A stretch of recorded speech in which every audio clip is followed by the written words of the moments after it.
বাংলাদেশে এই অন্তর্বর্তীকালীন সরকারের যে ক্রিয়া উপদেষ্টা তাকে যে দায়িত্ব দেওয়া হয়েছিল তার সেই দায়িত্ব তিনি সঠিকভাবে পালন করতে পারেন নাই, বরং তিনি ওই স্বৈরাচারের মতোই স্বেচ্ছাচারিতার মাধ্যমে ক্রীড়াঙ্গনের লোকজন বাদ দিয়ে তার মতো করে সেই অ্যাডহক কমিটিগুলি করেছে। যে 10ই জানুয়ারি 2025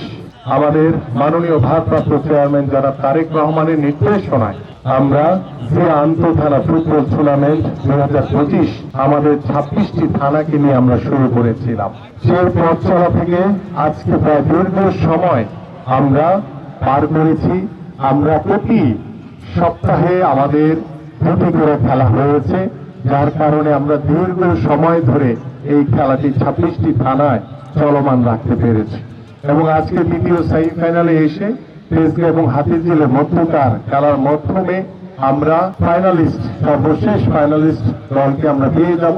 ইনশাল্লাহ। আমরা দ্রুত সময়ের ভিতরে আমাদের মাননীয় ভারপ্রাপ্ত চেয়ারম্যান যারা তারেক রহমানের সাথে পরামর্শ করে কথা বলে ইনশাল্লাহ আমরা আগামীতে ফাইনালের ডেটটি ফাইনাল করব এবং আমরা সর্বাত্মকভাবে ঢাকা মহানগর উত্তর বিএনপির প্রত্যেকটি থানা যেভাবে এই বছর জুড়ে যে আমরা টুর্নামেন্টটি পরিচালনা করেছি আপনারা সার্বিকভাবে সহযোগিতা করেছেন এবং আমি ফাইনালের পূর্বে আমাদের যে প্রধান সমন্বয়ক আক্তার হোসেন এবং আমাদের সমন্বয়ক জাহেদ পারভেজ চৌধুরীকে এবং তার যে টিম রয়েছে তাদেরকে আন্তরিকভাবে ধন্যবাদ এবং কৃতজ্ঞতা প্রকাশ করছি। পাশাপাশি আমি সবাইকে অনুরোধ করব যে আমাদের এই যে টুর্নামেন্ট পরিচালনা কমিটির যারা প্রধান সমন্বয়ক সহ যারা কাজ করেছেন সবার জন্য একটি হাততালি দেওয়ার জন্য এবং আমি খুব আন্তরিকভাবে ধন্যবাদ জ্ঞাপন করছি যে আমাদের প্রত্যেকটি থানা স্বতঃস্ফূর্তভাবে প্রত্যেকটি খেলায় অংশগ্রহণ করেছে। ইতিমধ্যে বাংলাদেশের ক্রীড়াঙ্গনকে একটি সমৃদ্ধশালী ক্রীড়াঙ্গনে পরিণত করার জন্য আমাদের সন্তান সমতুল্য যারা রয়েছে আমাদের তরুণ সমাজ, আমাদের যুব সমাজকে ওই গত 17 বছর আমরা দেখেছি যে মাদকের করাল গ্রাসে আমাদের যুব সমাজ প্রায় ধ্বংসের পথে চলে গেছে। আমরা সেই মাদকের করাল গ্রাস থেকে আমাদের সন্তান যুব সমাজ তরুণ সমাজকে আমরা মাঠের দিকে আহ্বান করছি। আমরা মাঠে তাদেরকে আকৃষ্ট করার চেষ্টা করছি যে আমরা ওই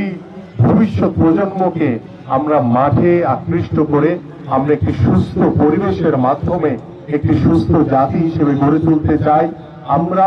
প্রত্যেকটি ঢাকা মহানগর সহ সারা বাংলাদেশের প্রত্যেকটি তৃণমূল অঞ্চলে আমরা আমাদের football, cricket, hockey, basketball, volleyball, handball, archery থেকে শুরু করে শুটিং, সুইমিং সব ধরনের খেলাগুলো নিয়ে আমাদের একটি বিশদ পরিকল্পনা রয়েছে। ইতিমধ্যে সেই পরিকল্পনার আওতার ভিতরে আপনারা কিছু টুর্নামেন্ট দেখেছেন যে আমরা ইতিমধ্যে একটি রাজনৈতিক দল হিসেবে আমরা আরাফাত রহমান কোকো স্মৃতি ফুটবল টুর্নামেন্ট ইতিমধ্যে চলমান রয়েছে। আমরা সারা বাংলাদেশব্যাপী জিয়া ক্রিকেট টুর্নামেন্ট 2025 ইতিমধ্যে শেষ করেছি এবং আজকে আমরা জিয়া আন্তঃথানা ফুটবল টুর্নামেন্ট ঢাকা মহানগর উত্তর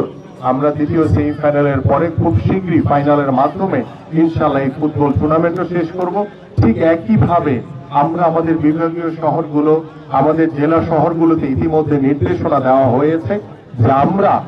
প্রত্যেকটি তৃণমূল পর্যায়ে আমরা ফুটবল, ক্রিকেট সহ বিভিন্ন খেলাধুলাকে ছড়িয়ে দিয়ে আমরা সামাজিকভাবে গত 17 বছর এই স্বৈরাচার সরকার যেভাবে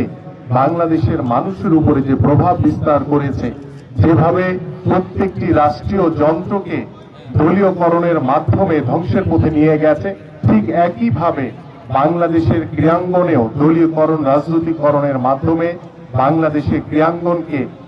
ধ্বংসের পথে নিয়ে গেছে। আমরা সেই ধ্বংসস্তূপ ক্রীড়াঙ্গনকে টেনে তুলে আমরা চেষ্টা করছি যে 5ই আগস্টের পর থেকে আজ অব্দি বাংলাদেশে এই অন্তর্বর্তীকালীন সরকারের যে ক্রিয়া উপদেষ্টা তাকে যে দায়িত্ব দেওয়া হয়েছিল তার সেই দায়িত্ব তিনি সঠিকভাবে পালন করতে পারেন নাই এবং তিনি গত 1 বছরে বাংলাদেশের ক্রীড়াঙ্গনে দৃশ্যমান কোনো কিছু উন্নয়ন বা ভালো কোনো কর্মকাণ্ড তিনি দেখাতে পারেন নাই এবং তিনি গত 17 বছর আমরা ওই স্বৈরাচারকে দেখেছি যে বাংলাদেশে ক্রীড়াঙ্গনে কিভাবে স্বৈরাচারী কায়দায় স্বেচ্ছাচারিতার মাধ্যমে তারা বাংলাদেশের ক্রীড়াঙ্গনকে ডমিনেট করার চেষ্টা করেছে। ঠিক একইভাবে দুর্ভাগ্যজনকভাবে বলতে হয় যে আমাদের ক্রীড়া উপদেষ্টার প্রতি আমাদের বাংলাদেশের মানুষের ক্রীড়াঙ্গনের ক্রীড়া সংগঠকদের যে আশা যে প্রত্যাশা ছিল, সেই প্রত্যাশা আশা আমাদের এই ক্রীড়া উপদেষ্টা পূরণ করতে পারেনি। বরং তিনি ওই স্বৈরাচারের মতোই স্বেচ্ছাচারিতার মাধ্যমে বাংলাদেশ ফুটবল ফেডারেশন বলেন, ক্রিকেট বোর্ড বলেন, বাংলাদেশের যে জেলা ক্রীড়া সংস্থাগুলো রয়েছে, আমাদের যে বিভাগীয় ক্রীড়া সংস্থাগুলো রয়েছে, সেখানে তিনি তার মন মতো করে তার যেসব নিজস্ব লোকজন আছে, ক্রীড়াঙ্গনের লোকজন বাদ দিয়ে তার মতো করে সেই অ্যাডহক কমিটিগুলি করেছে, যেটি নিয়ে ইতিমধ্যে বাংলাদেশে ক্রীড়াঙ্গনে প্রশ্ন উঠেছে যে তিনি সরকারিভাবে এই ধরনের কোন কর্মকাণ্ডে সরাসরি হস্তক্ষেপ করতে পারেন কিনা।